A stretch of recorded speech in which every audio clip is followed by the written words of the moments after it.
తాకట్లో ఉన్న మీ బంగారాన్ని విడిపించి ఆ రోజు ఆన్లైన్ రేటుకి కొంటాం. Sharma gold company. నమస్కారం ఉమా గారు. నమస్తే అండి. కర్మ సిద్ధాంతం అకార్డింగ్ టు వేదిక్ ఆస్ట్రాలజీ ఎన్ని రకాలుగా ఉంటుంది అండ్ అందులో మనం చూసుకున్నట్లయితే మీనరాశి పురుషుల్లో ఏ రకంగా వాళ్ళు తెలుసుకోవచ్చు అంటారు? ఈ కర్మను అనుభవిస్తున్నానని ఎలా తెలుసుకోవచ్చు అంటారు? ఏదైతే మన కర్మ సిద్ధాంతంలో ముఖ్యంగా చెప్పబడినటువంటి 3 కర్మలు సంచిత, ప్రారబ్ధ, ఆగామి కర్మలు. ముందుగా సంచిత కర్మ అని అంటే మనం ఏదైతే ఈ జీవాత్మ ప్రారంభమైందో అంటే కొన్ని వందల జన్మలు అవ్వచ్చు, కొన్ని కోటి జన్మలు అవ్వచ్చు, అప్పటి నుంచి మనం మూట కట్టుకున్నటువంటి పాపమైన పుణ్యమైన కర్మ కింద వస్తుంది. దాంట్లోంచి భాగంగా మనం ఇప్పుడు అనుభవించేటువంటి కర్మ అంటే ఈ బాధలు ఎంతో కొంత దాని నుంచి అనుభవిస్తూ ఉంటాం. అది సంచిత కర్మ. దీంట్లోనే మన వంశపారంపర్యంగా వాళ్ళు చేసేటువంటి కర్మలు కూడా మనం అనుభవించాల్సి వస్తుంది. సంచిత కర్మ అంటే ఉదాహరణకి కాలసర్పదోషం తీసుకున్నారనుకోండి. కాలసర్పదోషం మనం ఏం చెబుతూ ఉంటాం? ఇది మీ వల్ల మాత్రమే వచ్చింది కాదమ్మా, మీ వంశపారంపర్యంగా మీ అమ్మమ్మ గారికో, నానమ్మ గారికో, తాతయ్య గారికో వాళ్ళందరికీ ఉంది, దానివల్ల మీకు కూడా సంక్రమించింది అంటే వంశపారంపర్యంగా వచ్చే కర్మని కూడా మనం అనుభవించాల్సి వస్తుంది. అది కర్మ, అది దాన్ని సంచిత కర్మ అని అంటారు. ఇక దీంట్లో రెండవది ప్రారబ్ధ కర్మ. ప్రారబ్ధ కర్మ అని అంటే ఏదైతే ఇప్పుడు మనం ఈ దేహము ఈ జీవాత్మ ఎత్తిన తర్వాత ఏదైతే పనులు చేస్తూ ఉంటామో వాటిని ప్రారబ్ధ కర్మ అంటారు. ఉదాహరణకి మనం చేత్తో ఏదైనా దానం చేసామనుకోండి, ఒక సహాయం చేసామనుకోండి, తిరిగి సహాయం పొందుతాం. లేదు ఎవరైనా కొట్టామనుకోండి, తిరిగి మనం ఆ దెబ్బ తింటాం. లేక ఒక నిప్పును ముట్టుకున్నాం అనుకోండి, అది మనకి కాలుతుంది. అది ప్రారబ్ధ కర్మ. ఆ ప్రారబ్ధ కర్మ మన బుద్ధిని అనుసరించి ఉంటుంది. మన బుద్ధి భగవద్ ఆరాధన మీద ఆధారపడి ఉంటుంది, మన ఆచార వ్యవహారాల మీద ఆధారపడి ఉంటుంది.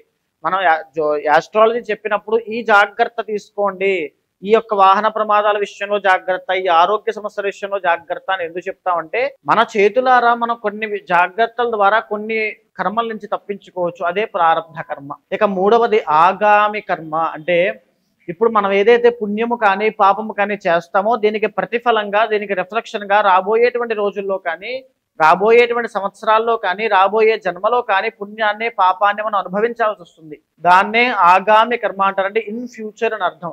కాబట్టి ఇప్పుడు మనం చేసే కర్మ రాబోయే మన జీవితాన్ని డిసైడ్ చేస్తుంది. కాబట్టి ఆగామి కర్మ కూడా కర్మ సిద్ధాంతంలో చెప్పబడింది. ఈ యొక్క కర్మలు అనేటువంటిది మనకి మాత్రమే కాదు, మానవులకి మాత్రమే కాదు, యక్ష కిన్నర కింపురుష దానవ మానవులందరికీ, పక్షులకి మృగాలకి అందరికీ వర్తిస్తుంది. ప్రతి జీవరాశి 84 లక్షల జీవరాశులు ఈ కర్మ సిద్ధాంతంలో ఉంటారు. ఈ రోజు నేను ఈ జన్మ ఎత్తచ్చు, ఇంత సౌకర్యవంతమైన జీవితాన్ని, ఇంత సౌకర్యవంతమైన కుర్చీలో ఇంత బట్టలు ఉన్నాయి, నాకు పెట్టుకోవడానికి ఒక వాచి ఉంది, చూడడానికి కళ్ళు బాగానే పనిచేస్తున్నాయి, వినబడుతున్నాయి, మాట్లాడగలుగుతున్నాను, ఇవంతా ఉంది అంటే ఎంతో కొంత పుణ్యకర్మ ఉంది. కాబట్టి ఇవేమీ లేని నాడు, ఇవంతా పోయిన నాడు నాకేమీ లేకపోవచ్చు. ఇదే కర్మ సిద్ధాంతము. దీనివల్ల ఇదే ఆస్ట్రాలజీకి మెయిన్ అండి. ఈ మూలమైనటువంటిది ఆస్ట్రాలజీకి కర్మ సిద్ధాంతము. ఆ కర్మను బట్టి, మన రాశులు బట్టి వాళ్ళకి ఏ కర్మలు ఎలా ఎఫెక్ట్ అవుతాయి, ఎలాంటి విషయాల్లో జాగ్రత్తగా ఉండాలో చెప్పచ్చు. మీరు చెప్పినట్టుగా ఈ 3 కర్మల్లో వాళ్ళు కనుక ఎవరైనా కూడా దాని సిమ్టమ్స్ని ఏ రకంగా గుర్తించాల్సిన అవసరం ఉంది? గుర్తించిన వాటికి ఏ రకంగా పరిహారం చేసుకోవాలి గురుగారు? మరి ముఖ్యంగా ఈ యొక్క కర్మల్లో ఈ మీనరాశి వాళ్ళు సంచిత కర్మ వల్ల ఇప్పుడు నడిచేటువంటి ఏలినాటి శని వల్ల ఎన్నో ఇబ్బందులు పడుతున్నారు, పడబోతున్నారు, పడతారు కూడా. బికాజ్ ఏలినాటి శని మొన్నే వీళ్ళకి జరిగినటువంటి 2 ఇయర్స్ ముందు స్టార్ట్ అయింది. రాబోయేటువంటి షష్టగ్రహ కూటమి కూడా ఈ యొక్క మీనరాశిలోనే పట్టడం చేత ఎన్నో ఇబ్బందులు మీనరాశి వాళ్ళకి ఆరోగ్యపరంగా, వైవాహిక జీవిత పరంగా, ఉమ్మడి వ్యాపారాలు, ఈ 3 విషయాల్లో ఎంతో ప్రమాదం పొంచి ఉంది అని చెప్పొచ్చు. ఇంకా అది పోతే మార్చి 30వ తారీఖు తర్వాత జన్మశని అనేటువంటిది ప్రారంభం అవుతుంది. జన్మస్య దేహ కష్టము అంటారు. అంటే శరీరం విషయంలో, శరీర క్లేశములు, ఆరోగ్య సమస్యల విషయంలో ఎన్నో రకాల ఇబ్బందులు మార్చి 30వ తారీఖు తర్వాత నుంచి 2.5 సంవత్సరాల పాటు మీనరాశి వాళ్ళు పడబోతున్నారు. మేజర్ హెల్త్ ఇష్యూస్ అనేవి రాబోతున్నాయి. బికాస్ 12వ స్థానంలోకి రాహు రాబోతున్నాడు మే 18 తర్వాత. దానివల్ల జూదం ఆడేవాళ్ళు, అలవాట్లు ఉన్నవాళ్ళు, వ్యసన పరులు, లేకపోతే విపరీతంగా డబ్బులు ఖర్చు పెట్టడం అలవాటు ఉన్న వాళ్ళు భయంకరంగా నష్టపోతారని చెప్పచ్చు. అన్ని విషయాల్లోనూ మీనరాశి వాళ్ళు వేరే కేర్ఫుల్గా ఉండాలి. బికాస్ అష్టగ్రహ కూటమి కూడా పొంచి ఉంది కాబట్టి. తరువాత ఈ యొక్క జన్మ శని దాంట్లో మార్చి 30 తర్వాత ఏదో ఒక కార్యము కోసము ఉన్న ఆస్తిని కూడా అమ్మేసేటువంటి పరిస్థితులు వస్తాయి. కుటుంబపరమైన ఒత్తిడి వస్తుంది. మానసిక శారీరక ఆర్థిక సమస్యలు పొంచి ఉన్నాయి. కాబట్టి రాబోయే రోజుల్లో వచ్చేటువంటి మీనరాశి కష్టాలని సంచిత కర్మ వల్ల వచ్చేటువంటి శని యొక్క ప్రభావాన్ని శనికి సంబంధించిన పూజల ద్వారా తగ్గించుకోండి. ఇంటర్నల్ జాతకంలో మీనరాశి వాళ్ళకి కనుక శని కనుక యోగిస్తున్నట్లయితే, లేకపోతే ఇంటర్నల్ జాతకంలోనే గురుబలం కనుక చాలా బాగుంటాయి. బికాజ్ మీనరాశి వాళ్ళకి లగ్న దశమాధిపతి గురుడు అవుతాడు కాబట్టి గురుబలం చాలా బాగుంటే కనుక గురుడి వల్ల ధనవృద్ధి కలుగుతుంది, పాపులారిటీ పెరుగుతుంది. ఎప్పుడైతే ఇంటర్నల్ జాతకంలో యోగాలు బాగుంటాయో అండి, గోచారంలో దోషాలు ఉన్నప్పటికీ కూడా ఈ ఇంటర్నల్ జాతకం బలం వల్ల ఇవి ఓవర్కమ్ అవ్వగలుగుతారు, ఉపశమనం పొందగలుగుతారు. ఎప్పుడైతే ఇది తక్కువ ఉండి ఇది బలంగా లేకపోతే ఆ మనిషి అష్ట కష్టాలు పాలవుతాడు. ఇప్పుడు ఉదాహరణకి 2025 మీనరాశిని ఎలా టార్గెట్ చేసిందో అలాగా ఖచ్చితంగా మీనరాశి వాళ్ళు ప్రతి ఒక్కరూ జాతకాలు చూసుకోండి. మీ ఇంట్లో వాళ్ళది ఎవరైనా కుటుంబ సభ్యులది మీనరాశి ఉంటే కనుక జాతకాలు చూపించండి. ఆరోగ్యపరంగా వంశపారంపర్యంగా వచ్చే ఆరోగ్య సమస్యలు కానీ లేదా మీకు కానీ ఏదైనా ఆరోగ్య సమస్యలు మైనర్గా వచ్చేటువంటి ఛాయలు కనిపిస్తేనే మీరు వెంటనే కేర్ తీసుకోండి. ఆల్రెడీ ఏమైనా ఆరోగ్య సమస్యలు ఉంటే ప్రత్యేకమైన శ్రద్ధ తీసుకోండి. లేదా కేవలం ఆరోగ్య సమస్యలకే హాస్పిటల్స్కే లక్షల రూపాయలు ధారపోసేటువంటి ఇబ్బందులు రాబోతున్నాయి. ఆరోగ్యం కాకుండా ఇంకా ఏ రకంగా ఎఫెక్ట్ అయ్యే ఛాన్సెస్ ఉన్నాయంటారు గురుగారు? మేజర్గా ఉమ్మడి వ్యాపారం చేస్తుంటారండి, చాలామంది బిజినెస్లో ఉంటారు. లేకపోతే ఉమ్మడి వ్యాపారమే కాదు, మ్యారీడ్ లైఫ్ కూడా. బికాజ్ మీనరాశి వాళ్ళకి మేజర్గా కుటుంబ సభ్యుల నుంచి వచ్చేటువంటి సంబంధం ద్వారా వివాహం అవ్వడం కానీ లేదా ఇంటర్ కాస్ట్ మ్యారేజ్ చేసుకోవడం కానీ ఉంటాయి. దానివల్ల ఏంటంటే మ్యారీడ్ లైఫ్లో అనుకున్న స్థాయిలో ఎక్స్పెక్టేషన్స్కి యొక్క రియాలిటీకి చాలా తేడా ఉంటుంది వీళ్ళకి. ఎందుకంటే తల్లి దగ్గర నుంచి వచ్చేటువంటి ప్రెషర్ ఉంటుంది, భార్య దగ్గర నుంచి వచ్చే ప్రెషర్ ఉంటుంది. బికాజ్ 4th and 7th లాడు పూర్ణ పాపి, ద్వికేంద్రాధిపత్యో పూర్ణ పాపి. అదేవిధంగా కుటుంబ పరంగా ఎన్నో సమస్యలు ఎదుర్కోవాల్సి వస్తుంది. సంతాన స్థాన అధిపతి మీనరాశి వాళ్ళకి చంద్రుడు అవుతాడు కాబట్టి ఆడ సంతానం కలిగింది అంటే సంతానం వల్ల వీళ్ళకి కలిసి వచ్చే అవకాశాలు ఉంటాయి.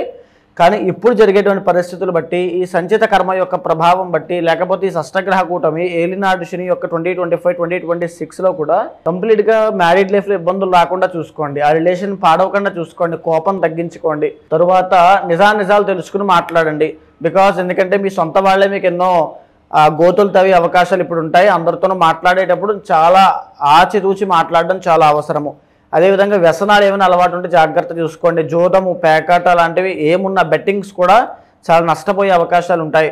అండ్ మరీ ముఖ్యంగా చెప్పాలంటే ప్రజెంట్ కూడా శుక్ర రాహుల కలయిక ఉంది. ప్రజెంట్ కూడా వార ఫలితాల్లో మనం ఇందాక కూడా మాట్లాడుకున్నాము. శుక్రుడు మాత్రమే యోగిస్తున్నాడు తప్ప ఇంకా ఏ గ్రహము యోగించట్లేదు. వీటి వల్ల శుక్ర బలం ఒక్కటే ఉంది కాబట్టి మిగిలిన ఏ గ్రహాలు అనుకూలించకపోవడం వల్ల ఒంటరి పోరాటం చేయాల్సిన పరిస్థితులు ఉంటాయి. వీళ్ళకి ఎంత కష్టపడతారంటే అంత కష్టపడతారు. వీళ్ళ శ్రమను కూడా బయట వాళ్ళు గుర్తించరు, ఇంట్లో వాళ్ళకు కూడా ఆ రకమైన సమస్యలు. బికాజ్ 7th and 4th లాడు బుధుడు అవుతాడు, సొంత ఇంటి వాళ్ళు కూడా అంత గుర్తింపు ఏముండదు, ఒంటరి పోరాటం చేసుకోవాల్సిందే. కాబట్టి ఇంటర్నల్ జాతకం చూసుకోండి, D9 D10 చార్ట్స్ కూడా చూసుకోండి. చేసే పని విషయంలో శ్రద్ధ పెంచండి. తర్వాత కుటుంబపరమైన కలహాలు రాకుండా తగ్గించుకోండి. వైవాహిక జీవితంలో గ్యాప్ అనేది రాకుండా చూసుకోండి. తర్వాత ఆరోగ్యం పట్ల ప్రత్యేకమైన శ్రద్ధ తీసుకోండి. కొన్ని దేవతారాధనలు ఇంటర్నల్ జాతకం బట్టి దేవతారాధనలు చేసుకోండి, చాలా బాగుంటుంది. ఇంటర్నల్ జాతకం బాగాలేకపోతే మాత్రం వెంటనే రెమెడీస్ చేసుకోండి. ఎవరికైనా కూడా జాతకరీత్యా సమస్యలు ఉన్నా, మీరు చెప్పిన ఏవైతే సమస్యలు వాళ్ళు ఎదుర్కొంటున్నారో దానికి సంబంధించిన పరిహారం చేసుకోవాలి అన్నా, లేదంటే శని దోషాలకి పూజలు చేసుకోవాలి అనుకునే వాళ్ళు మిమ్మల్ని ఏ రకంగా సంప్రదించాల్సిన అవసరం ఉందంటారు గురుగారు? కింద కనిపించినటువంటి కాంటాక్ట్ నెంబర్కి కాంటాక్ట్ అవ్వండి. ఖచ్చితంగా ఇంటర్నల్ జాతకం చూస్తాను. మీ యొక్క డేట్ ఆఫ్ బర్త్ కానీ, టైమ్ ఆఫ్ బర్త్ కానీ, ప్లేస్ ఆఫ్ బర్త్ కానీ 3 కావాలి. అది ఉన్న తర్వాత గోచార గ్రహచారాల సమన్వయం చేసుకున్న తర్వాత మీతో మాట్లాడిన తర్వాత మీ ప్రాబ్లం ఏంటో విన్న తర్వాత మీ కోరిక ఏంటో తెలుసుకున్న తర్వాత అది అవుతుందా లేదో తెలుసుకుని అయ్యే ఛాన్సులు ఏమాత్రం ఉండి ఏదైనా దోషాలు అంటుంటే ఏ పూజ అయినా ఏ యాగమైనా ఏది చేస్తే మంచి జరుగుతుందో చూసి అది చేయిస్తాను, అది జరిగేలా చూస్తాను. వీటికి శ్రీగారు ఫిబ్రవరి 26వ తారీఖు అంటే కొన్ని ప్రత్యేకమైన తిథులు కానీ, ముహూర్తాలు కానీ, రోజులు కానీ ఎందుచేత అంత విశేషంగా చెప్పబడ్డాయి అని అంటే వాటికి ఆ విలువ ఉంటుంది. ఉదాహరణకి గురు పుష్యమి ఆదివారం లాంటివి ఎన్నో. అలాంటి ఒక అద్భుతమైనటువంటి రోజు ఈ యొక్క మాఘ బహుళ చతుర్దశి మహాశివరాత్రి. మాఘమాసానికి ఉన్నటువంటి ప్రత్యేకత నేను ఆల్రెడీ చెప్పాను, మళ్ళీ అందరికీ చెప్పాల్సిన ఇది లేదు, అందరికీ తెలుసు. కాబట్టి ఈ ఫిబ్రవరి 26వ తారీఖున ఒక గొప్ప కార్యక్రమం చేయబోతున్నామండి. కర్మ ప్రాయశ్చిత్త రుద్రతంత్రము దాని పేరు. అంటే ఎవరైనా ఏ కర్మల వల్ల ఇబ్బంది పడుతున్నప్పటికీ కూడా వాటిని ప్రాయశ్చిత్తం చేసుకోవడం కోసం భక్తిపూర్వకంగా స్వామిని అర్చించి సేవించి తరించడమే కర్మ ప్రాయశ్చిత్త రుద్రతంత్రానికి ఒక ముఖ్య ఉద్దేశ్యము. ఎవరైతే ఈ కార్యక్రమంలో పాల్గొంటారో 26వ తారీఖు సాయంత్రము అంటే సంధ్యావేళ మొదలవుతుంది. రాత్రంతా జాగారం ఉంటూ స్వామి యొక్క కైంకర్యంలో స్వామి యొక్క సేవలో చేస్తూ మీకు ఎలా అయితే నవవిధ భక్తి ఉంటాయో వాటి ద్వారా స్వామిని సేవించి జరిగేటువంటి కార్యక్రమ వివరణ అంతా కూడా మీకు మా వాళ్ళు చెప్తారు. అంతా కూడా దాంట్లో పాల్గొన్న వాళ్ళకి ఎలాంటి సమస్యలు ఉన్నా సరి గారు, జాతక దోషాలు, వార ఫలితాలు, మాస ఫలితాలు, ఇంటర్నల్ జాతక దోషాలు ప్రతిదీ కూడా ఏకకాలంలో తొలగిపోతాయి.